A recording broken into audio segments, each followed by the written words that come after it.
C'est toujours une grande peine pour des parents croyants de voir leurs enfants se détourner de la foi.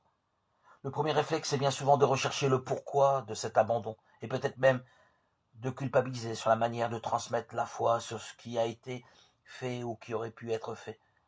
Cette réaction humaine n'est jamais un chemin d'espérance. Chaque être est libre de ses choix.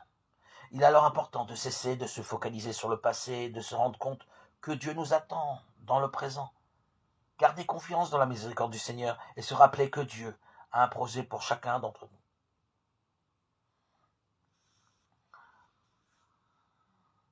Prions pour la conversion de nos fils, de nos enfants.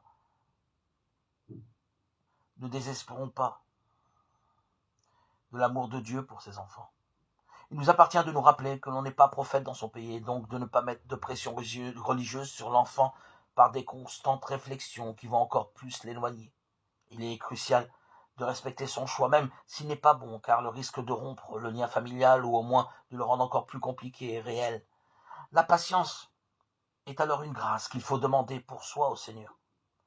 La meilleure arme est toujours la prière. Comme nous n'avons pas réussi à infléchir le cœur des enfants, cherchons à infléchir celui du Seigneur pour eux, avec persévérance. Comme dans la parabole de l'ami au portail de l'Évangile, Luc 11, 5, 13. Demandons au Seigneur de mettre sur leur route des personnes qui puissent leur faire rencontrer le Christ et ainsi leur permettre de retrouver le chemin de la sanctification. Ô Dieu, qui a eu pitié de son peuple et qui a accordé à leurs prières des réponses adéquates. Non seulement la conversion des cœurs, mais son éclatante sainteté à tous ceux qui lui ont imploré. Faites que nous vous implorions pour nos enfants avec tant de foi et d'humilité que nous obtenions leur salut et de la même notre propre sanctification.